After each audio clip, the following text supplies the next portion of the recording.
Hola, buenos días, compañeros. Espero que se encuentren muy bien. Primero que todo, quiero agradecerles por sacar tiempo de sus agendas, tomando en cuenta todo el trabajo que hay que llevar a cabo para básicamente discutir, para comentarles, contarles cuál es la situación de influenza aviar, tanto a nivel mundial como regional. Pero no solamente eso, sino también quiero que discutamos sobre los mecanismos establecidos para la vigilancia a nivel nacional tanto desde salud animal como salud humana, porque al fin y al cabo la vigilancia en la interfaz de los dos sectores es muy importante y eso lo vamos a ver más adelante. Sí les quiero mencionar que las preguntas, por favor, anótenlas y al final podemos tener un tiempo para preguntas, para comentarios y para discusión. Yo pienso que la presentación puede durar más o menos, no sé, unos 45, entre 45 y 50 minutos, entonces podemos disponer de unos 15 a 20 minutos para discusión y ahí pues todo lo que ustedes gusten, dependiendo de lo que cada uno tenga que hacer después de la presentación. Entonces, sin más por el momento, empecemos.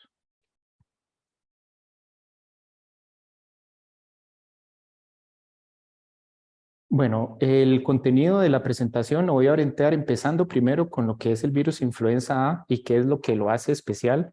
Además, que conozcan ciertas características de la biología y de la ecología del virus, que es importante para comprender lo que viene después en la presentación y comprender también el contexto de la situación. Luego ya vamos a caer en lo que es la influenza aviar, en las características de la enfermedad y en la situación principalmente centralizado más que todo en la situación animal, es decir, en las aves. Y luego ya vamos a pasar a ver cuáles son los mecanismos de vigilancia, como les dije, tanto desde el punto de vista animal, que es de lo que probablemente todos conocemos menos, y luego desde el sector humano, en el cual pues probablemente ya sí conocemos un poco más.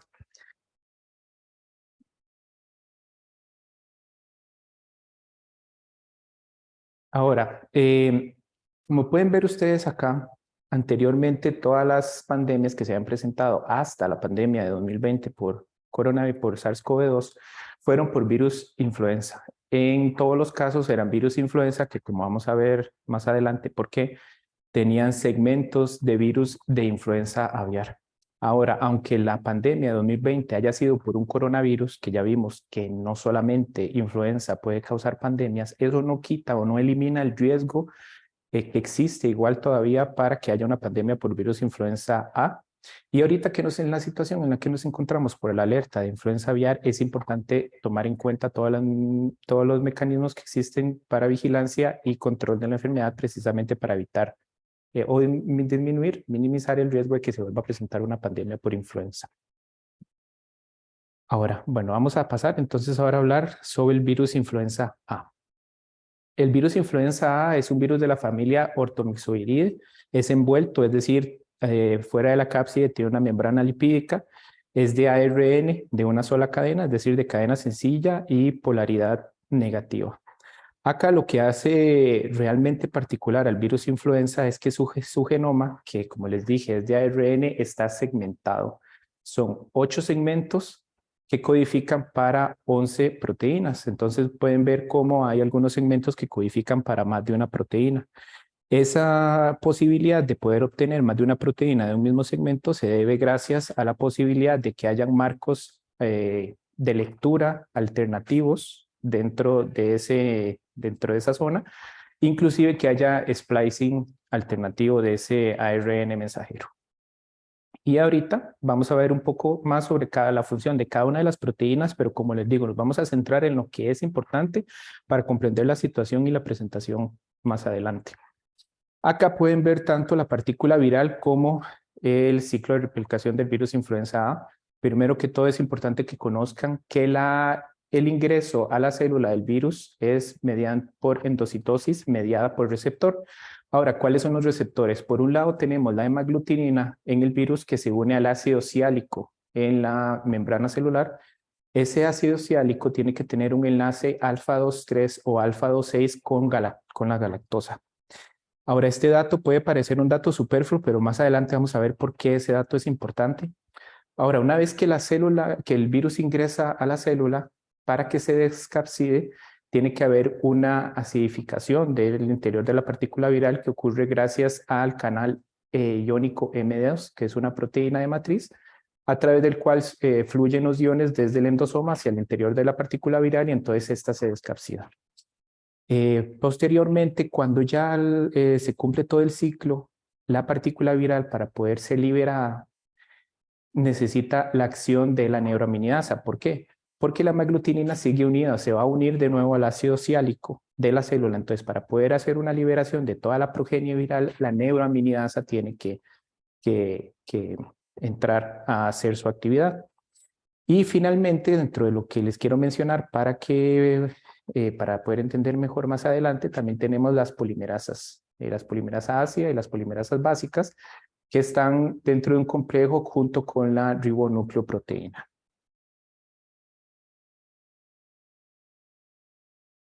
Ahora, no podemos hablar del riesgo asociado a influenza A sin hablar de los mecanismos evolutivos relacionados con la influenza A, dentro de los cuales vamos a hablar principalmente de estos dos mecanismos, que son por un lado lo que se conoce como antigenic drifts, que son los cambios menores, y por el otro lado tenemos los antigenic shifts, que son los cambios mayores.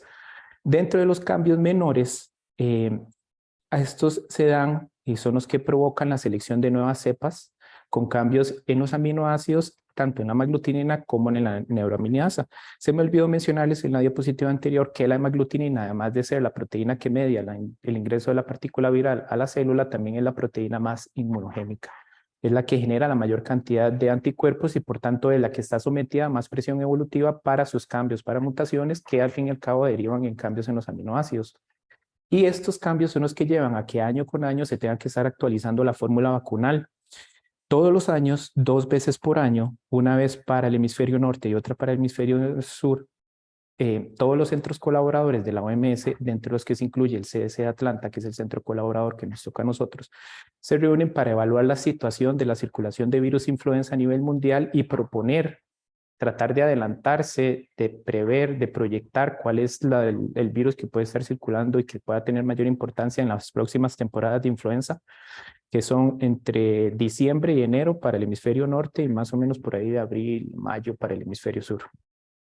Y luego los cambios mayores son cambios que son dramáticos y generalmente están dirigidos por rearreglos. Ahorita vamos a ver qué es un rearreglo y estos son los que potencialmente podrían presentar una pandemia, y en todas las pandemias que se han dado hasta el momento siempre hay rearreglos de por medio.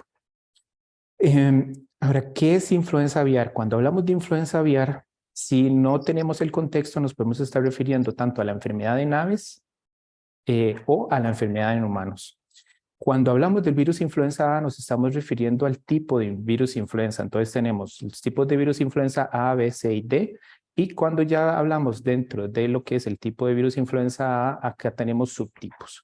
Entonces los subtipos se dan por toda la combinación posible entre las proteínas de la hemaglutinina, que son desde H1 hasta H16, y las proteínas de la neuraminidasa, que van desde la N1 hasta la N9. Entonces ahí tenemos toda la combinación posible. Y por ejemplo, entonces tenemos en la circulación estacional en humanos lo que es H3N2 y H1N1-PDM09. Sin embargo, las aves acuáticas, que son las aves silvestres, que son los hospederos naturales de este virus, pueden presentar, en teoría, todos los subtipos del virus influenza A y todas las combinaciones posibles del virus influenza A.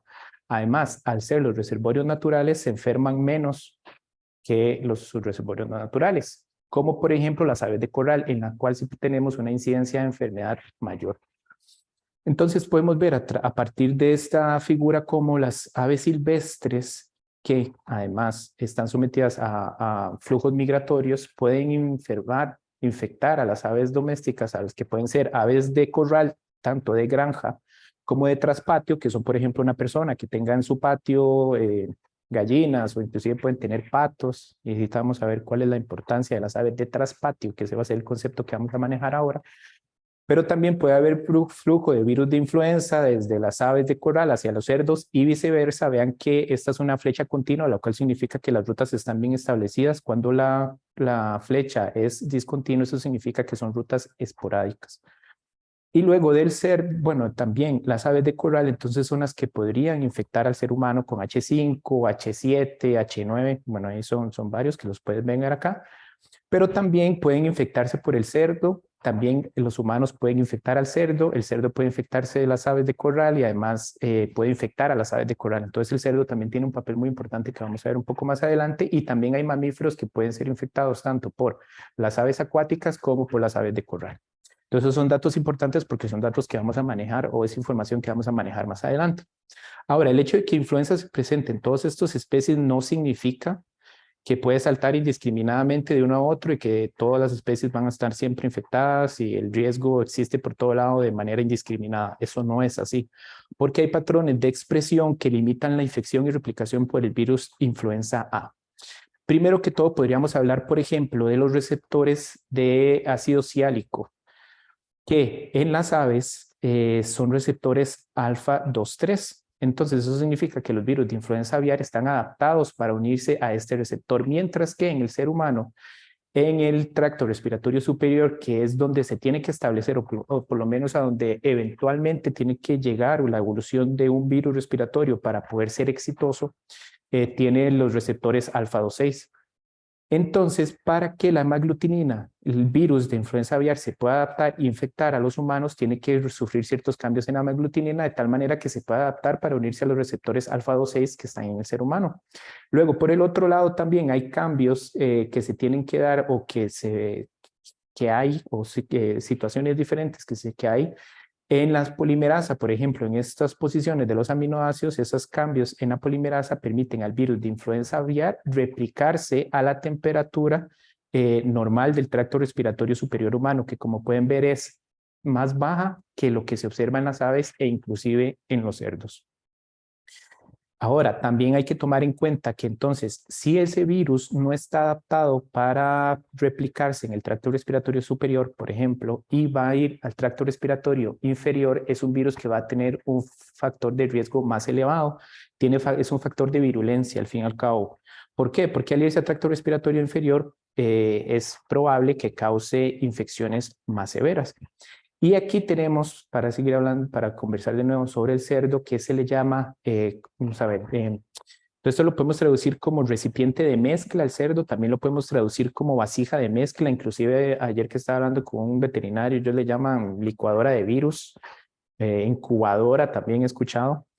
El asunto con esto es que el cerdo en la tráquea tiene receptores tanto alfa 2,3 como alfa 2,6. Vean acá la diferencia. Entonces, ¿eso qué significa? Que se puede infectar tanto con el virus, los virus de las aves como con el virus de los humanos o de otros mamíferos. Y entonces, al fin y al cabo, al haber una coinfección dentro del cerdo, pueden surgir rearreglos, que es al fin y al cabo una combinación genómica de todos los virus, de los virus que infectaron al cerdo, y entonces de ahí es donde pueden salir también virus potencialmente pandémicos. En donde tenemos el ejemplo más claro de lo que pasó con la pandemia de 2009, porque el virus de la pandemia de 2009 tenía segmentos, o sea, provino del cerdo. Por eso es que si ustedes recuerdan al principio, antes de llamarse influenza H1PDM09, se llamó como influenza porcina, la pandemia de influenza porcina, porque venía del cerdo. El asunto es que al fin y al cabo no solamente tenía segmentos del genoma de cerdo euroasiático, sino también cerdo norteamericano, o sea, al fin y al cabo varios cerdos, como este que pueden ver por acá, pero también influenza aviar, inclusive tenía segmentos, un segmento del virus influenza H3N2 humano, que es el virus que circula de manera estacional, y también tenía segmentos del virus de la gran pandemia de 1918. Entonces, todos estos fenómenos de rearreglo se dan cuando virus distintos infectan a un mismo hospedero y entonces se mezclan los segmentos de los diferentes virus y esto puede pasar mucho en los cerdos por lo que les comenté, por la capacidad que tiene de ser infectado con virus de diferentes orígenes. Ahora, una vez que ya explicamos lo que es importante respecto a la biología y la ecología del virus influenza A, entonces nos vamos a dedicar ahora a centrarnos en la influenza aviar, en la situación, principalmente en la situación en las aves. Ahora, tal y como ustedes vieron en la ecología del virus, existe suficiente evidencia en la cual basa la hipótesis de que son las aves acuáticas migratorias las que introducen los virus hacia pollos y gallinas, y esa introducción va a estar muy relacionada con las vías migratorias, claramente, porque son los momentos en los que hay una mayor cantidad de aves acuáticas en cierto lugar particular. Ahora, la mayoría de estos virus que son llevados asintomáticamente por las vías silvestres causan enfermedad leve en las aves de corral. Es decir, la mayoría causan enfermedad leve, pero no todas. Entonces, cuando tenemos una enfermedad leve, una enfermedad que no es leve, es decir, una enfermedad severa, vamos a tener lo que se conoce como influenza aviar de alta patogenicidad. Eso para diferenciarlo de la influenza aviar de baja patogenicidad. Esta influenza aviar de alta patogenicidad es muy importante en el sector productivo porque puede provocar una mortalidad de hasta el 50 al 100% de toda la parvada, y no está asociado, vamos a ver, se presenta principalmente en H5, en los subtipos H5 y H7, pero eso no significa que solamente en ellos se pueda presentar. Entonces uno no lo asocia que la influenza aviar de alta patogenicidad se da solamente en ciertos subtipos. Esta patogenicidad está relacionada con la gravedad de las enfermedades, o sea, se puede definir de acuerdo con la gravedad de la enfermedad en las aves de corral en condiciones de laboratorio estrictamente controladas, pero también en las características genéticas del virus, particularmente en la hemaglutinina y en un sitio de corte que presenta la hemaglutinina en una sección en particular, que es esta. La hemaglutinina es un monómero, pero para que esa hemaglutinina pueda infectar la célula, unirse a su receptor de ácido siálico, tiene que sufrir un corte precisamente acá, y entonces ya se va a generar un dímero que es H1 y HA1 y HA2, entonces ya va a poder infectar. Lo que se conoce es que en los virus de alta patogenicidad, este sitio de corte, hay muchos aminoácidos básicos, principalmente lisina y arginina. Entonces, al haber tantos sitios básicos, eso significa que puede ser cortada por proteasas que están presentes en muchos órganos. Entonces, al ser cortada por proteasas que están presentes en diferentes lugares, entonces el virus se puede extender o puede infectar más células. Y eso lo podemos ver, por ejemplo, esquematizar cuando mediante imágenes vemos la presencia del ARN del virus influenza en un embrión de pollo. Vean cómo lo negro se refiere a los lugares en los que está. Sin embargo, cuando esa secuencia no es así, cuando no hay tantas repeticiones o no hay sitios básicos en el sitio de corte de la hemaglutinina, esta región puede ser cortada principalmente por proteasas que están presentes nada más en el epitelio intestinal. Porque como vamos a ver más adelante, el virus principalmente en las aves se ubica en el epitelio intestinal, y al ver la imagen vemos cómo la presencia del ARN, en realidad la extensión del ARN en el embrión es muchísimo menor. Ahora, los virus influenza aviar son altamente contagiosos. En realidad se ha visto que en agua fresca se puede detectar por 4 días en temperaturas de 28 grados centígrados, e inclusive puede detectarse en más de 30 días en temperaturas de menos de 0 grados centígrados, lo cual entonces es importante para la transmisión del virus en el ambiente silvestre. Y generalmente también se puede detectar, se puede mantener más tiempo en pHs levemente básicos entre 7,4 y 8,2. Ahora, en las aves los virus se excretan en las heces, así como en la saliva y las secreciones nasales, pero la vía de transmisión más importante va a ser la vía fecal oral. La posibilidad de transmisión vertical no está descartada, y tanto los fomites como las moscas, que vienen a ser un vector mecánico, son importantes en la transmisión de la enfermedad. Ahora, la influenza aviar de alta patogenicidad, una de las primeras cosas que quiero que conozcan es que tiene un patrón estacional en lo que se refiere a, bueno, en realidad cuando vemos los datos, aunque eso se repite para otros datos, de influenza aviar de alta patogenicidad en aves de corral, el patrón es estacional. Acá lo que podemos ver son las curvas desde 2005 hasta 2019, vean cómo sigue el mismo patrón, y generalmente la temporada sea como entre final de un año y principios del año siguiente. Y está dirigido probablemente por las rutas migratorias, tal y como les comenté ahora, porque las aves de corral al fin y al cabo se van a infectar de las aves silvestres.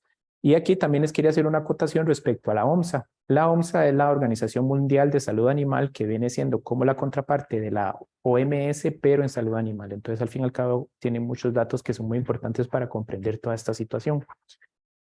Cuando ya vemos la cantidad de brotes, también podemos ver algo que en realidad no tiene precedentes, porque vean cómo desde marzo del 2007 a octubre del 2021, que son básicamente 13, 14 años, vean la cantidad acumulada de brotes de influenza aviar.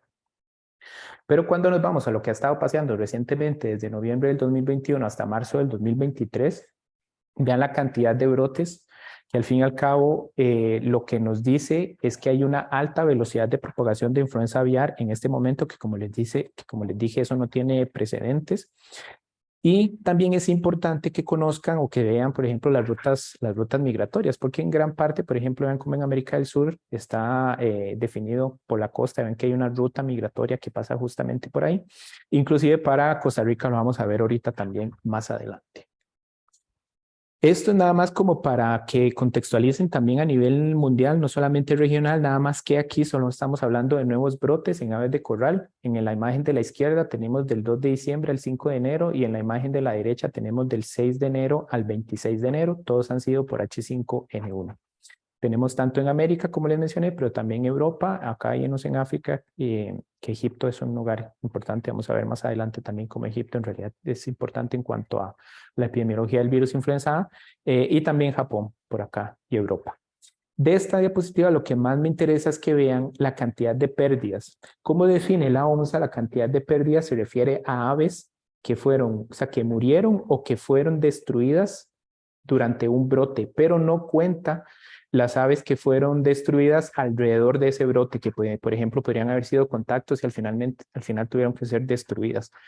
En Senasa, que vamos a ver más adelante, ellos usan la palabra destruida, en realidad aquí dicen matadas, pero también es visto eliminadas, entonces vamos a usar la palabra destruidas, pero vean cómo para Asia eso representó poco más de 5 millones de aves y para Europa representó poco más de 3 millones de aves para el periodo de 2 de diciembre al 5 de enero. Entonces, ahorita, digamos, en la situación en la que nos encontramos ahorita, el riesgo principal o la amenaza principal de influenza aviar a nivel mundial es sobre la sanidad animal, pero principalmente sobre la seguridad alimentaria y los medios de subsistencia. ¿Por qué? Porque veamos cómo, de acuerdo a la proyección de la FAO para el 2022, la mayor cantidad de carne que se iba a producir es la carne de pollo, la carne de ave, y como los índices de precio del consumidor durante el 2022 subieron, bueno, ya empezaron a bajar un poco, pero esta figura nos denota que los precios de la carne es lábil. En este caso, por ejemplo, tuvo que ver con la guerra de Ucrania y con los aumentos en el costo de las materias primas para hacer los alimentos o para los alimentos de las aves. Entonces, imaginémonos una situación en la que empezaran a aparecer muchos brotes de influenza aviar en granjas, entonces se tuvieran que empezar a sacrificar muchas aves, eso haría que los precios se fueran arriba y al fin y al cabo va a ser un riesgo, va a representar un problema para el mundo entero, para cada país, dependiendo de la situación en cada uno de ellos, pero principalmente para la gente con menos recursos. Entonces, en este momento lo que tenemos que considerar es eso. Otra cosa que les quería mencionar, que es algo que también no tiene precedentes, es la cantidad de brotes, que en los brotes puede ser solo un caso o dos casos, porque al fin y al cabo, si no han habido casos previamente, se considera un brote, de detección de influenza A en mamíferos. Esto solamente para Estados Unidos, que son datos de la USDA, que la USDA es un centro colaborador de la OMS, de la OMSA, perdón. Entonces, el USDA viene siendo como el CDC. Entonces, la USDA le responde a la OMSA y el CDC le responde a la OMS. Entonces, dentro de los datos de USDA pueden ver cómo tenemos detección de influenza en mamíferos, que tenemos nutrias, zarigüeyas, osos, focas, que bueno, la foca ya estaba en el diagrama anterior, entonces al fin y al cabo son muchas detecciones. Y además se ha estado viendo, o se vio por lo menos en una publicación de Canadá, que ahorita vamos a ver que también en Canadá han habido detecciones en donde se han detectado en esos virus algunas mutaciones que podrían representar adaptación a mamíferos, como por ejemplo la mutación en la posición del aminoácido 627, que es una mutación en la polimerasa, que era la que les decía que permitía la replicación del virus a temperaturas un poco inferiores del tracto respiratorio superior. Porque como les decía, entonces la situación no es específica de Estados Unidos. Vean cómo el segundo en cantidad es Canadá, pero en realidad han habido detecciones en prácticamente todo el mundo, pero sí, la situación es en América del Norte particularmente importante. Y estos son datos también de la OMS. Ahora, ¿qué ocurre o qué ha ocurrido en en seres humanos. Esto es lo que ocurrió en seres humanos. Desde el 2003 hasta el 26 de enero del 2023 se notificaron a la OMS, a la OMS, un total de 868 casos en humanos por H5N1. Eso sí, esto está delimitado a H5N1. Incluye 457 defunciones, entonces la tasa de letalidad es del 53% y se ha detectado en 21 países. Eso sí, hasta el momento no se ha reportado transmisión humana de persona a persona causada por el virus influenza aviar, ya sea H5N1 o inclusive también H5N8 o H5N2, ni en América ni a nivel mundial. En la cantidad de casos, vean cómo, es lo que les decía yo, Egipto lleva la cabeza en la cantidad de casos, sin embargo, la cantidad de fallecimientos es mayor en Indonesia, por la manera en la que ellos probablemente, derivado de la manera en la que ellos manejan la bioseguridad en las granjas de producción de carne, pollo, de huevos, ¿verdad? Porque también los huevos están metidos dentro de toda esta industria. Entonces, inclusive cuando les mencioné lo de la seguridad alimentaria, eso también, además de afectar la producción de carne, también vendría a afectar la producción de huevos y podría llevar a una subida en los precios de los huevos, que al fin y al cabo es una proteína que está muy presente en muchos hogares. En cuanto a los virus influenza zoonóticos, sin tomar en cuenta los estacionales, que como les conté son H1PM09 y H3N2, cuando la OMS hace estas reuniones todos los años para escoger cuáles son los virus que se van a incluir en la fórmula vacunal del virus estacional, también evalúan la situación de la circulación de los virus influenzas zoonóticos en los humanos. Entonces también hacen una selección de los virus que se van a incluir en la fórmula vacunal contra virus zoonóticos para ese año, que lo pueden ver aquí tanto para el hemisferio norte como para el hemisferio sur. Entonces, lo que se hace es que se producen unas cuantas vacunas y se tienen ahí en stock en caso de necesitarse por cualquier situación. Pero como ya se tiene la fórmula y ya se tiene la producción, pues en caso de ser necesario se podría escalar, pues probablemente rápidamente, ¿verdad? Con todos los recursos que estarían disponibles para poder tener más herramientas para defenderse, bueno, para luchar contra una posible pandemia por influenza. Ahora, no solamente tenemos las vacunas, también tenemos los antivirales, que entre los antivirales, por lo menos los que están aprobados, están los que actúan sobre el canal iónico M2, que fue el que les mencioné, que permitía la excapsidación del virus y el ingreso del ARN a la célula. Sin embargo, que esto de la amantadina, ya en realidad la amantadina prácticamente no se usa porque prácticamente todos los virus que se han aislado son resistentes a amantadina. Pero tenemos los inhibidores de la neuroaminidasa, que son los inhibidores de la enzima que permite el corte o la liberación de la progenie viral. Estos tenemos el oseltamivir, que es muy, bueno, se usa mucho, igual que el zanamivir. Y eso sí se ha visto que son efectivos contra los virus de influenza aviar. Ahora, además de las vacunas que ya les mencioné y los antivirales, también podríamos utilizar todas las intervenciones no farmacológicas que hemos aprendido que funcionan durante la pandemia por COVID-19, dentro de las cuales podemos mencionar el uso de mascarillas, el distanciamiento social y toda esta cosa, ¿verdad? Pero esperemos no llegar ahí porque en realidad se ha pasado muy poco tiempo todavía estamos en pandemia de coronavirus, entonces pues esperemos que no, pero es importante conocerlo. Ahora vamos a hablar de cómo es que se hace la vigilancia nacional de influenza aviar. Vamos a tener principalmente dos documentos, eso sí, cada uno de estos documentos tiene muchos documentos asociados, pero en humanos tenemos el lineamiento general para la vigilancia de influenza aviar de alta patogenicidad en humanos y en animales tenemos el protocolo de vigilancia epidemiológica de influenza aviar, que es del que saqué mucha de la información que les voy a contar ahora, que estudié y les voy a esquematizar para que puedan entender. También el protocolo, igual es importante mencionar que también el protocolo de influenza de 2018 también trata un poco sobre los virus influenza A con potencial pandémico, que es una manera en la que nos podemos referir a ellos también. Ahora, ¿cuáles son los mecanismos de vigilancia que hace el SENASA? El SENASA es el Servicio Nacional de Salud Animal, que está asociado al MAC, es decir, depende del Ministerio de Agricultura. Entonces tenemos lo que es la vigilancia activa, que es ir y buscar de manera activa y de manera reproducible y estructurada las muestras o los casos. Tenemos la vigilancia pasiva, en la cual es esperar a que los casos lleguen a ellos por diferentes medios, y luego está la vigilancia de las importaciones. Entonces, en cuanto a la vigilancia activa, esta se hace principalmente sobre aves de corral y aves de traspatio. Se tiene que escoger un tamaño de muestra de acuerdo a métodos estadísticos que va a depender de la población base, de la prevalencia esperada de la enfermedad y el nivel de confianza que se busca. Para este caso, para escoger la muestra, lo que se hace es que se usan cuadrículas cuando hablamos de aves de traspatio, y cuando hablamos de aves de corral usamos las granjas, es decir, las granjas de producción de aves de corral que existen en el país.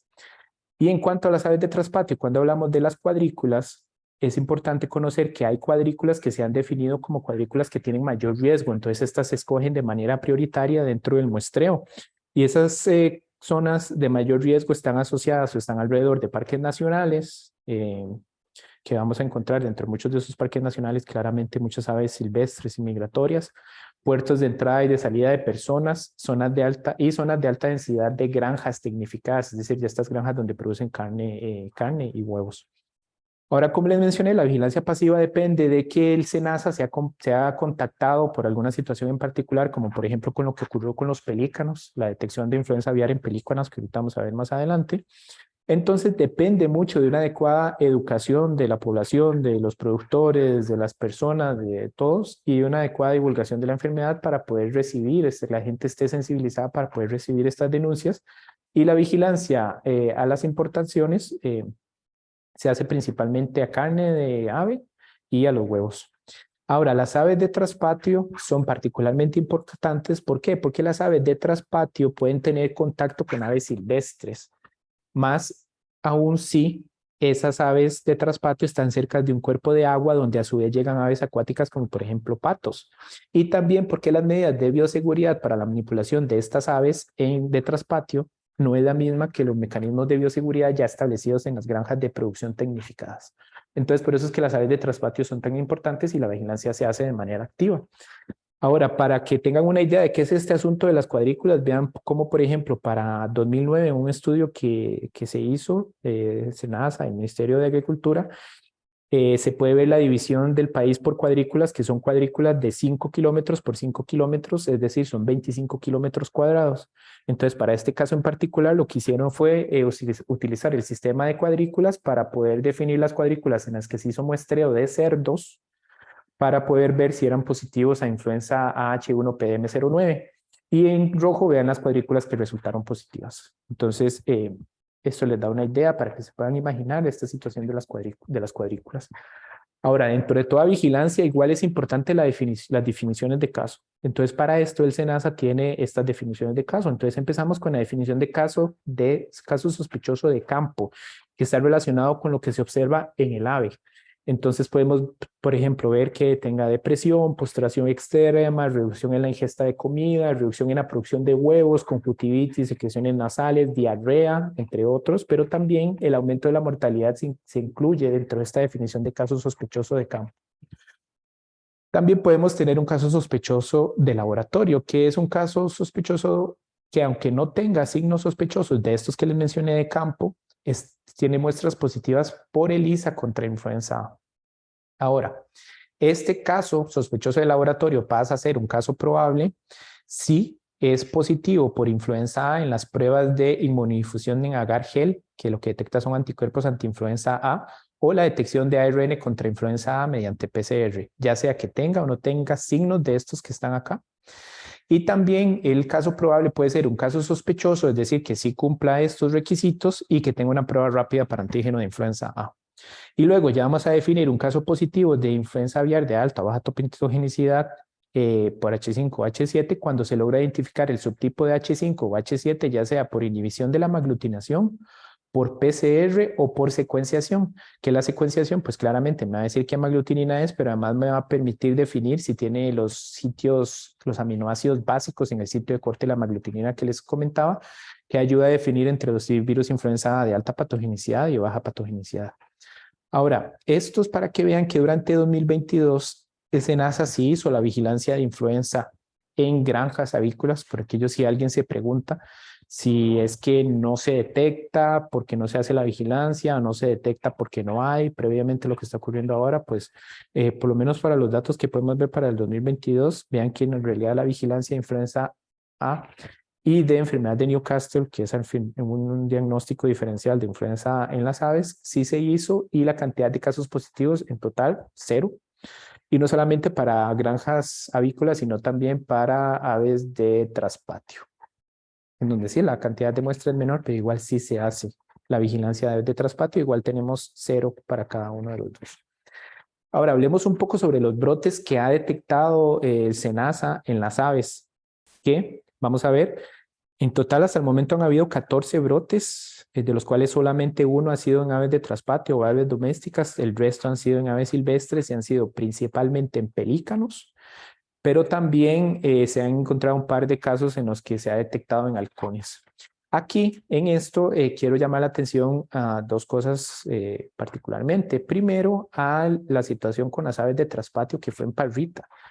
Vean que al fin y al cabo la cantidad de casos era muy alta y al final todos se murieron y se destruyeron 70. Entonces vea que era lo que les mencionaba, que al fin y al cabo por un brote pueden ser un montón de aves las que se terminen destruyendo. Inclusive la señora de la casa cuando llamó a Senasa para decir que tenía las aves enfermas, probablemente no se imaginaba que esto era lo que iba a pasar porque al final se quedó sin aves. Y la situación particular en este caso es que atrás, atrás de la casa, no sé qué tan atrás, eso ahorita el dato no lo tengo, si había un cuerpo de agua en donde llegaban aves silvestres y esas aves silvestres tuvieron contacto con las aves de traspatio de la señora y entonces ahí fue donde se dio el contagio de las aves de traspatio. Entonces vean la importancia otra vez de las aves acuáticas y de los cuerpos de agua y de las aves de traspatio para todo el riesgo que existe por influenza A. Y luego en este otro que fue en Pelícano, lo único que quería mencionar es que de este evento es de donde surgió el único caso sospechoso que hemos tenido de virus de influenza aviar, de acuerdo a lo que está definido en el protocolo. Era una persona que no tenía fiebre, pero sí tenía rinorrea y tos y había tenido contacto con esta ave. Exposición a esta ave, no sé la magnitud de la exposición, pero sí fue definido entre el Comité de Vigilancia Local de que había habido exposición, entonces al final se le tomó la muestra y resultó negativo. Y ahorita vamos a ver cuál es el algoritmo de laboratorio que se utiliza para esto. Aquí pueden ver el resto, igual pelícano, y ahorita vamos a ver un poco más de detalles sobre los brotes ya a nivel nacional. Lo que les comentaba, 14 brotes, 3 en aves silvestres y solamente uno en aves domésticas, que son las aves de traspatio de la situación de Parrita. Vean cómo ya esquematizado o ubicado de acuerdo con la distribución geográfica, podemos ver el de Parrita acá y todos están ubicados en las costas. Que como les dije está relacionado con aves silvestres, son aves acuáticas y se detectaron en las costas. Y acá pueden ver la distribución en el tiempo en donde la mayor cantidad de brotes se han ubicado en Punta Arenas, que es todo esto que pueden ver acá. Nada más para mencionarles que la vigilancia de SENASA también ha ido más allá, por ejemplo, para asegurar que no haya una distribución más amplia de casos alrededor de los focos encontrados en las aves silvestres. Los funcionarios de las direcciones regionales del SENASA han realizado una vigilancia reforzada, entonces lo que han hecho es visitar las áreas perifocales donde han aparecido aves silvestres para verificar la existencia de aves de traspatio en la cercanía y conocer su estado de salud. Y al fin y al cabo, la cantidad de visitas que se han derivado de esta vigilancia es esto que pueden ver acá, y la cantidad de gallinas, pollos u otras aves domésticas también lo pueden ver acá. Entonces, al fin y al cabo, sí se ha intensificado la vigilancia en animales e inclusive se han establecido zonas para el muestreo extraordinario en aves de traspatio que están asociados con humedales y manglares, por lo mismo que les comentaba, son los lugares en donde van las aves silvestres y entonces ahí podrían tener contacto con aves de traspatio. Entonces por eso vean cómo al fin y al cabo todo se amarra, todo se relaciona y llegamos a un concepto, a este concepto de OMS, que es un concepto relativamente nuevo, que es el concepto de una sola salud, que también lo vamos a ver un poco más adelante y que es particularmente importante con influenza y con todos estos sectores que tienen que ver con la vigilancia. Ahora, quería mencionarles que sí existen vacunas que se pueden utilizar en las aves. El asunto es que, por ejemplo, en Costa Rica no se usan. Hay países en los que sí se está usando y se utilizan principalmente para manejo de crisis, como por ejemplo México las está usando en las aves de corral. Creo que Perú y Ecuador están a punto de empezar a usarlos o ya empezaron a usarlos. El asunto con la vacunación es que hace que las aves salgan positivas por serología. Y como vimos, la serología, tanto los ELISAs como la inmunodifusión en agar gel son mecanismos de vigilancia. Entonces, si se empiezan a vacunar las aves de corral, habría que alterar los mecanismos de vigilancia y probablemente saldría más caro porque habría que hacer la vigilancia mediante detección molecular de ARN. Entonces, en este momento se considera solamente como una medida que se podría, ni siquiera es como que está completamente definido, pero se podría usar para gestionar una crisis, que lo pueden ver acá, que es que ya empiezan a aparecer brotes en aves de corral. En este momento Costa Rica está libre de influenza A en aves de corral e inclusive en aves de traspatio, porque el brote este que les mencioné ya fue mucho tiempo el que ha pasado y ya de acuerdo a las definiciones de la OMSA, sí se puede decir que estamos libres. Entonces, dentro de esos planes de gestión de crisis, además de la vacunación, se podría incluir, bueno, se incluye la desinfección, intensificar el control de la movilización de productos, que eso significa que, por ejemplo, una granja no puede mover huevos ni carne hasta que demuestre que está libre de influenza aviar si ya tuvo influenza aviar. Inclusive, dependiendo de la magnitud de la situación, se podrían cuarentenar zonas particulares, habiendo diferentes granjas en esa zona. Entonces, eso todo está bien definido en los planes de gestión de crisis del SENASA. Y también les quiero mencionar con todo esto que les dije de los cerdos, porque en este momento la vigilancia en los cerdos está definida solamente a esta situación. Si empiezan a ver o si hay un brote en aves de corral en una granja, entonces empiezan a buscar de manera activa cerdos alrededor de esa granja y se hace la vigilancia en los cerdos, tomando en cuenta el riesgo asociado con los cerdos que les comenté anteriormente. Ahora, para ya ir definiendo un poco los mecanismos de vigilancia en humanos, de acuerdo al protocolo de vigilancia en influenza aviar, el caso sospechoso va a ser básicamente una persona que tenga síntomas respiratorios y que haya tenido exposición reciente al virus influenza A aviar por una de las siguientes vías. Entonces aquí se define qué es lo que se refiere como tener exposición al virus de influenza aviar, que es una exposición cercana con aves, ya sea enfermas o muertas, o con sospecha de tener influenza aviar. Y estas exposiciones a aves pueden incluir, por ejemplo, manipular, sacrificar, desplumar, preparar para consumo o contacto directo con las superficies contaminadas con heces o partes de aves infectadas, sin el uso adecuado del equipo de protección personal. Entonces, ¿qué es lo que se hace? Si se identifica un caso sospechoso, se le tiene que tomar una muestra inmediatamente, la cual tiene que ser enviada lo más rápido posible también a Inciensa, en donde nosotros lo primero que le vamos a hacer dentro del algoritmo de laboratorio es la detección simultánea de SARS-CoV-2, influenza A e influenza B mediante el multiplex que usamos del CDC. Y si resulta positivo por influenza A, entonces no hacemos influenza estacional humana, que es lo que se haría normalmente, sino que se hace inmediatamente la subtipificación para ver si tenemos H5 o H7, es decir, los subtipos de influenza aviar. Si resulta que es negativo, entonces se hace la subtipificación de influenza estacional y siempre esa muestra pues tiene que ser compartida con el centro colaborador de la OMS que nos toca a nosotros, que es el CDC. Ahora, eso no significa que esta sea la única vía, es probablemente la vía dentro de la sensibilización de la población médica para poder identificar estos casos es importante, pero también tenemos otra, bueno, la más importante, pero también tenemos otras vías mediante la cual podríamos captar casos que podrían ser influenza aviar. Dentro de eso vale la pena mencionar lo que son los influenza A no subtipificables, que son aquellos virus influenza A que son sometidos a un ensayo que sí puede subtipificar la influenza estacional. Por ejemplo, ahorita a mí se me ocurre el panel de Film Array de BioFire que sí puede decir a usted si es H1 o H3 humano. Entonces, si usted lo somete ahí y solamente le da un resultado de influenza A, solamente un resultado de influenza A, entonces eso es un no subtipificable, porque se trató de subtipificar, pero no se pudo. Entonces, esas muestras tienen que ser enviadas inmediatamente al laboratorio de referencia, es decir, acá en Cienza. Pero también hay que continuar con el envío de las muestras positivas derivadas de la vigilancia centinela de influenza y otros virus respiratorios y también derivados de la vigilancia, bueno, de los laboratorios privados que también nos están enviando muestras, con esa particular atención que tenemos que tener como microbiólogos y como personal de salud a poder identificar y ayudar en la sensibilización del personal, porque al fin y al cabo, de acuerdo a la definición de caso que tenemos, un factor de riesgo muy importante va a ser, por ejemplo, trabajar en granjas o de producción de aves y huevos o tener aves de traspatio. Entonces, si una persona tiene aves de traspatio o si trabaja en casi imposible que no tenga contacto con las aves.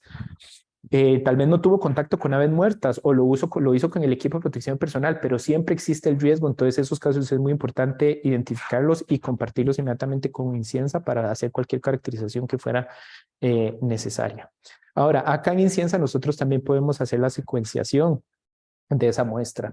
Y esa secuenciación, que lo que haríamos es la secuenciación de genoma completo, nos permite establecer las relaciones evolutivas, mediante lo cual pudimos ver, por ejemplo, que una muestra, que es esta que pueden ver acá, que fue secuenciada en el país, está muy relacionada con los virus de México y de Estados Unidos. Entonces, eso nos indica que siguió muy probablemente una ruta migratoria de norte a sur, que es la ruta migratoria que coincide con la época, con principio de año. Y además también nos permite hacer, como, bueno, eso, las relaciones evolutivas y las relaciones geográficas, que es los que les acabo de contar, pero no solamente eso, también nos permite definir, de acuerdo a la secuencia de la aglutinina, si es un virus de alta patogenicidad o de baja patogenicidad.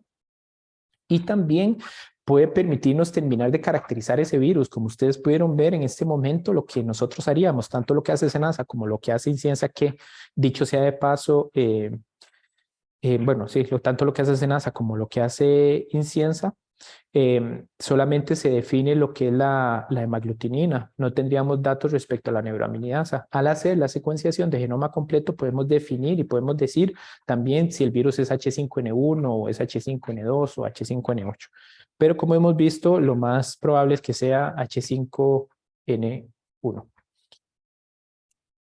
Luego, para ir cerrando, bueno, en realidad me faltan un par de diapositivas nada más, pero quiero recalcarles el hecho de la importancia de la vigilancia en la interfaz humano-animal, que es algo que sí se define como un aspecto prioritario y que inclusive el Reglamento Sanitario Internacional en las capacidades básicas 12, es decir, capacidades básicas 12 que se espera de los países signatarios del Reglamento Sanitario Internacional, se espera que haya niveles que dependen básicamente de que haya una comunicación adecuada entre vigilancia humano y animal, pero no solamente es que se comuniquen, sino que puedan identificar puntos en los que pueden interactuar, como que, por ejemplo, se detecten casos de influenza aviar en granjas, entonces inmediatamente se le comunique a vigilancia humana para que vigilancia humana fortalezca la vigilancia de cuadros respiratorios en población humana alrededor de eso.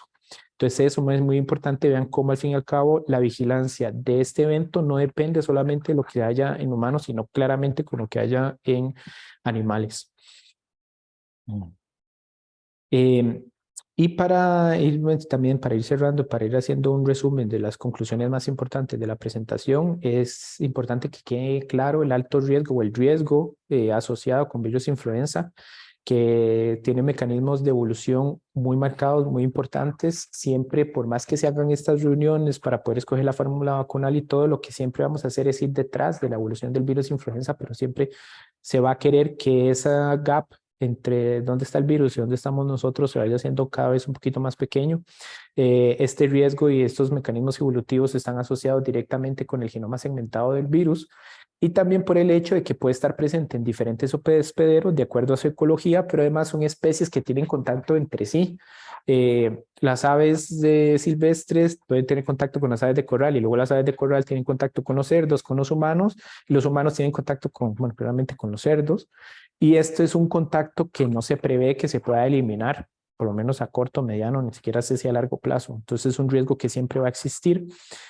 Y es importante también conocer qué aves silvestres son las que mejor transmiten la enfermedad y cuáles son sus rutas migratorias, porque eso permitiría hacer planes de preparación para las granjas y tomar y fortalecer las medidas de vigilancia y de bioseguridad cuando se conoce que empieza o está por empezar la ruta migratoria de esa ave que fue identificada. Entonces, todo esto es importante de conocer.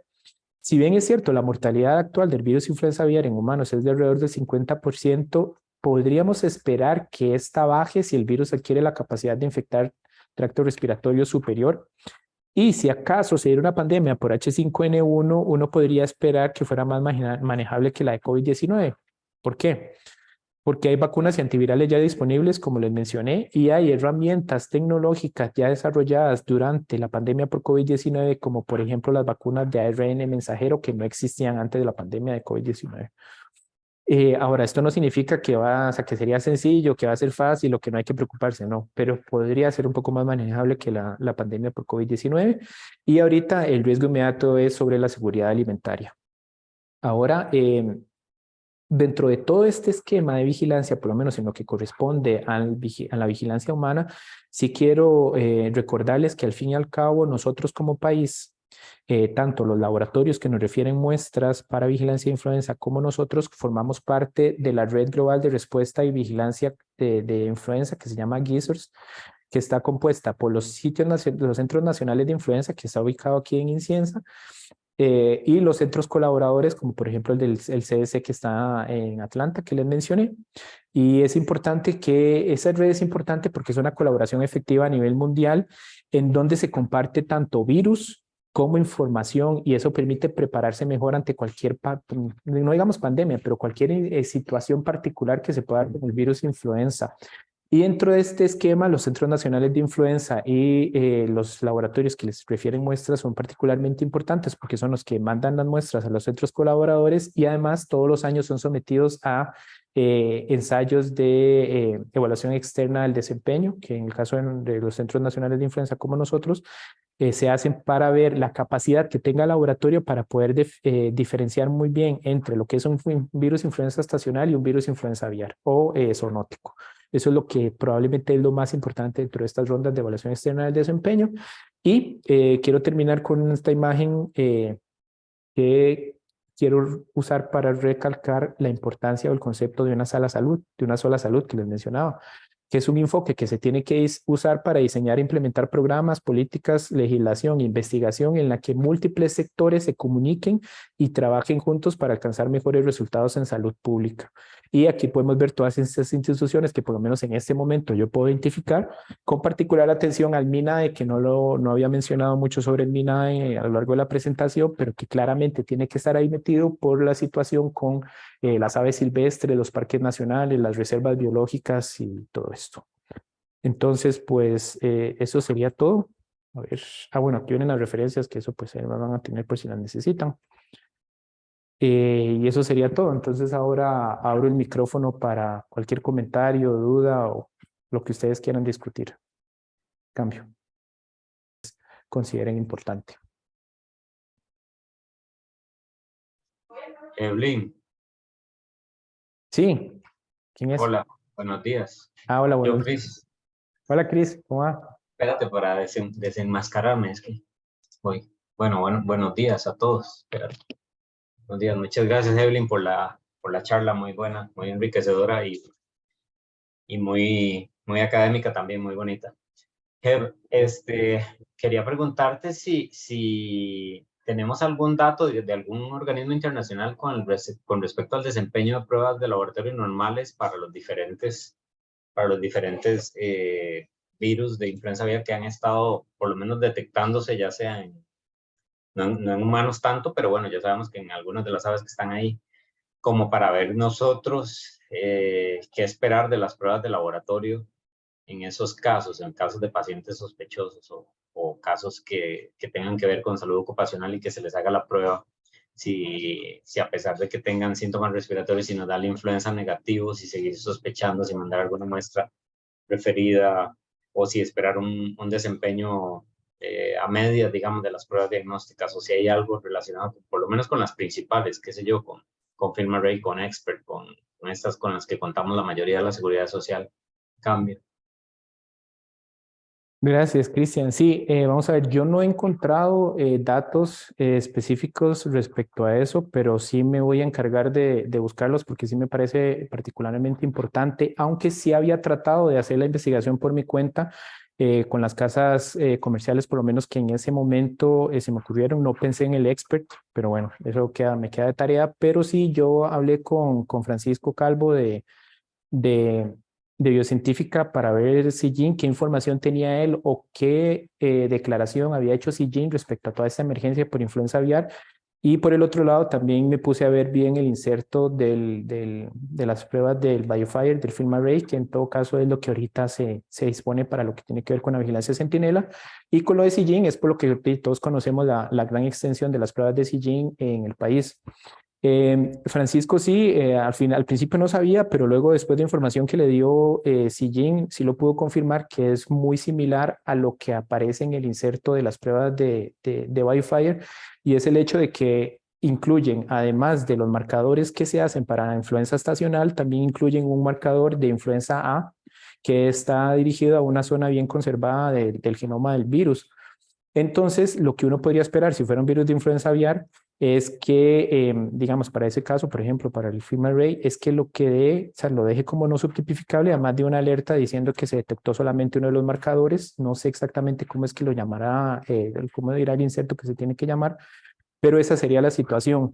Lo mismo esperaría yo del expert que detecta, por ejemplo, influenza B y virus respiratorio sincicial, que esté dirigido a una zona altamente conservada del virus influenza A, porque bueno, o sea, esto es un riesgo que ha existido desde, o sea, por lo menos desde 2009, digamos que en tiempo reciente desde 2009, pero ya inclusive en 2009 había mucha gente que se estaba preparando para una pandemia.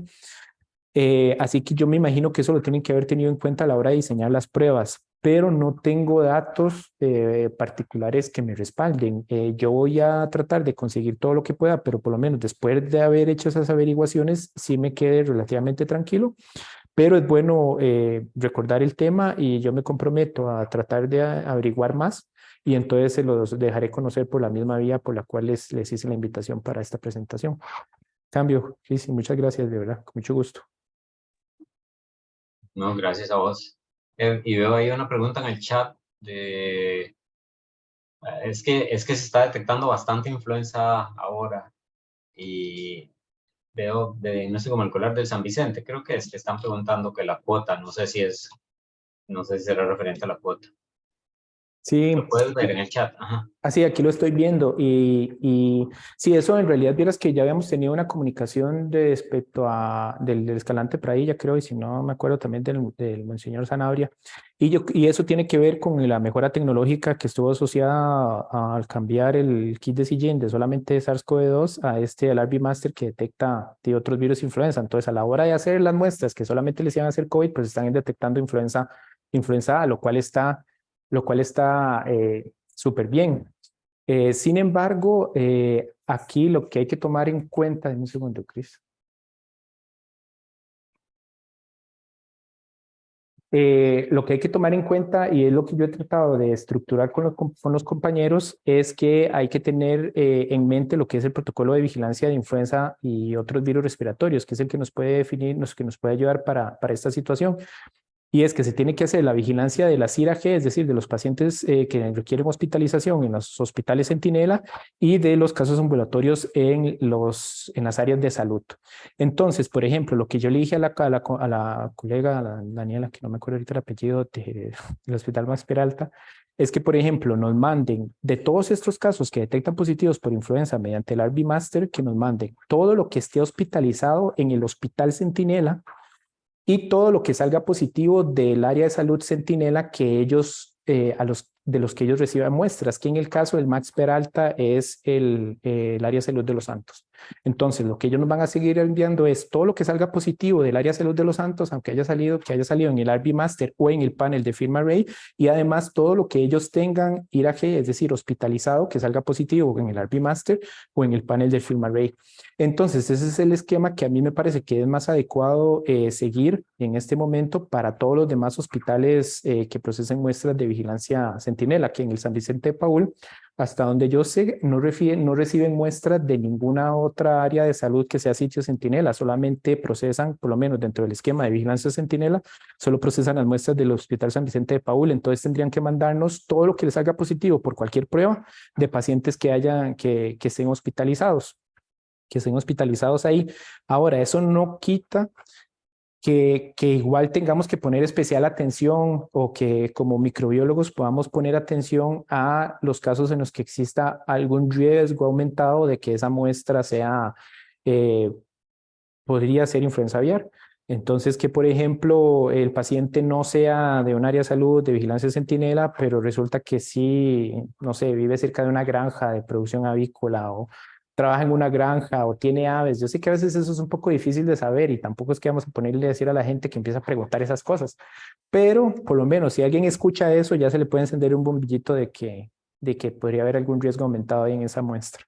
Entonces, a mí me parece que esa es la manera en la que podríamos proceder. No sé si eso contesta, bueno, tanto su duda, Cris, como la de los compañeros en el chat.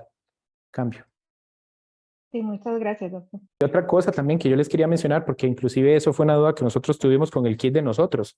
Y nosotros, pues bueno, como habíamos recibido una muestra de influenza aviar, bueno, una muestra, un extracto de ARN que nos había compartido el SENASA, la NACEB en particular, entonces nosotros lo corrimos por el kit de nosotros y salió positivo por influenza A. Entonces teníamos esa preocupación, teóricamente decía que sí se detectaba y a la hora de hacerlo sí se detecta.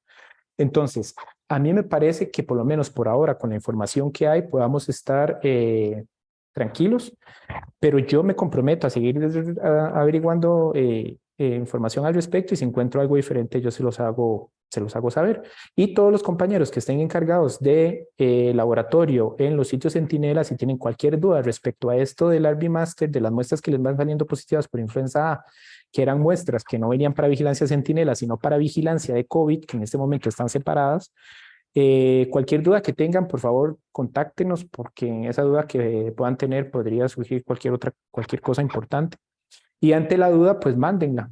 Si tienen duda, igual por cualquier motivo no nos pueden contactar, no importa, mándenla, nosotros la vamos a procesar. Pero sí podríamos hacerlo de manera estructurada, tal y como les mencioné al principio. Cambio. Sí. Otra cosa, que no sé si lo ha socializado, pero tal vez contarles en nuestra experiencia lo del RB Master con los flu A que mandamos a confirmar cuando tienen ese test tardíos. Entonces no sé si aprovechar la reunión para hacer la recomendación que tuvimos que adoptar nosotros, de anotar los CTs con los que nos dan los influenza positivos de los tirajes que enviamos a confirmación por parte de ustedes, por aquello de que a ustedes les dé incongruente, que sea más fácil saber que se trata de una infección que tiene muy poca carga o que la muestra tenía muy poca carga y que pudo haberse deteriorado en el camino. Sí, sí, Cristian, eso sí es muy importante y eso ha pasado. Inclusive en las muestras unas muestras que había procesado, que procesamos del Max Peralta, pasó precisamente eso. Porque vamos a ver, nosotros cuando hacemos la subtipificación se hacen dos pasos. Por un lado, primero hacemos la detección del virus influenza A, B y SARS-CoV-2 y por el otro lado después hacemos una PCR que no es en formato múltiple, es en formato sencillo, pasillos sencillos para detectar marcadores de H1PM09 o H3N2. Hemos visto qué pasa que el virus es positivo por A, pero no se puede subtipificar, es decir, no es positivo por ninguno de los dos marcadores de H1PM09 ni por el marcador de H3 humano. Y esto hemos visto qué pasa exclusivamente en las muestras que tuvieron originalmente un valor con un CT alto en la detección de influenza A. Generalmente más de 35. Entonces, cuando la muestra tiene un valor de más de 35, en la detección de influenza A sí podría esperar uno que esa muestra no se pueda subtipificar. Y eso se reporta como un no subtipificado, precisamente para diferenciarlo de estos no subtipificables, porque los no subtipificables podrían representar un riesgo pandémico. Entonces ahí sí es importante. Es una terminología que a veces confunde, pero sí es importante que la manejemos.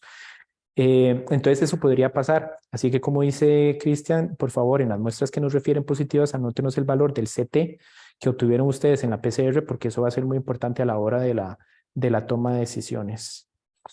Y veo que, bueno, alguien tenía la mano levantada, solo que ya no la veo. La doctora Matamoros, del Escalante Pradilla, ¿verdad, doctora? Sí, hola. Es que me cuesta un poco esto de la tecnología. Quería hacerte una pregunta, no sé si me escuchas. ¿Aló? Sí, doctora, sí se escucha. Sí, Adelante. ok. ¿Cómo está, doctor? Bien, por dicha. En el caso del Escalante, que es Hospital Centinela, es para ver si me quedó claro. Entonces, las muestras que referimos de inciensa son aquellas IRAG que dan positivos por influenza A en la metodología esta de Sillín o cualquiera de FilmaReg, ¿verdad?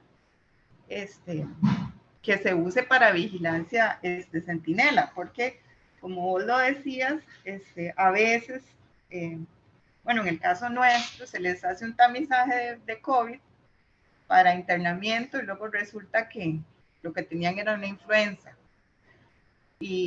O tal vez estaban más o menos bien y después de un pronto agravan síntomas y resultan internados y lo que tenían era influenza.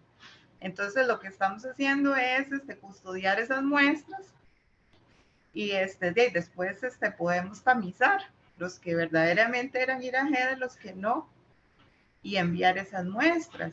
Y además, si encima sabemos que tienen o averiguamos que tienen algún antecedente con aves de corral o de traspatio o este tipo de cosas, pues ahí también. Entonces, eso es, doctor. ¿Estoy Sí, bien? doctora.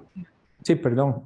Sí, y también, digamos, otra cosa, vean cómo, como las aves silvestres también podrían ser un factor importante, inclusive también si, por ejemplo, es alguien que trabaja en parques nacionales, que trabaja para el MINAE, por ejemplo, para no tener, digamos, sí, puede ser administrativo, pero bueno, tampoco nos vamos a ir a ver la historia de vida de la persona.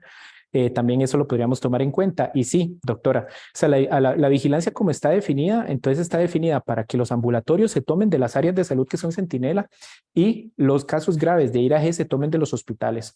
Entonces, como es vigilancia y al fin y al cabo no es diagnóstico, es decir, que no tienen que ser todos, sino que tienen que ser algunos definidos de acuerdo a lo que el país escogió para su estrategia de vigilancia. Entonces, lo que correspondería al Escalante Pradilla, que el Escalante Pradilla no procesa muestras de ningún área de salud que sea centinela, como sí pasa, por ejemplo, con el Max Peralta para el área de salud de Los Santos, o el Enrique Baltoano, que procesa las muestras del área de salud de La Cruz, ¿verdad? Que esos son los casos importantes. Bueno, todos son importantes, pero son diferentes al de ustedes, que ustedes entonces solamente de todo lo que ustedes monten, de toda la batería de pruebas que ustedes tengan, digamos, el Film Array, el CGIN, el RP Master o cualquier otra cosa que llegue en el futuro, si le sale positivo por influenza A o influenza B y es un paciente que está hospitalizado o que va a ser hospitalizado, porque también puede ser que tiene signos tiene criterios de hospitalización que generalmente tienen que ver con el grado de oxigenación. Entonces, si cumple con esos requisitos, aunque no esté todavía internado, es una muestra que nos la deberían enviar. Entonces, como usted dice, es decir, si las tienen en custodia y luego se dan cuenta que está hospitalizado y tal vez en ese momento no lo estaba o en ese momento no pudieron saber si estaba hospitalizado, entonces igual no las pueden mandar. Lo de la oportunidad del resultado es importante también, ¿verdad? Entonces, traten en la medida de lo posible de que no pase, por ejemplo, más de 3 días desde que la muestra fue tomada hasta que nos la envían. Si fueran, vamos a ver, unos cuantos días más, tal vez, no sé, como entre 3 y 5 días, ahí pues yo también soy a veces un poco flexible. Lo que dice el lineamiento generalmente son 48, 72 horas, pero bueno, ahí digamos que un máximo 5 días. Pero eso solo en condiciones así muy particulares, ¿verdad? Lo mejor es que nos la manden dentro de las 48 horas después de que se tomó, para que llegue aquí máximo 72 horas. Eso para estas situaciones de vigilancia centinela, ¿verdad? Lo que tiene que ver con influenza aviar y ese caso sospechoso de influenza aviar, ojalá que el mismo día que la toman nos la estén enviando y nosotros la vamos a procesar en el momento que llegue, sin importar si es de fin de semana o feriado o Semana Santa, que bueno, esperemos que no sea Semana Santa. Cambio.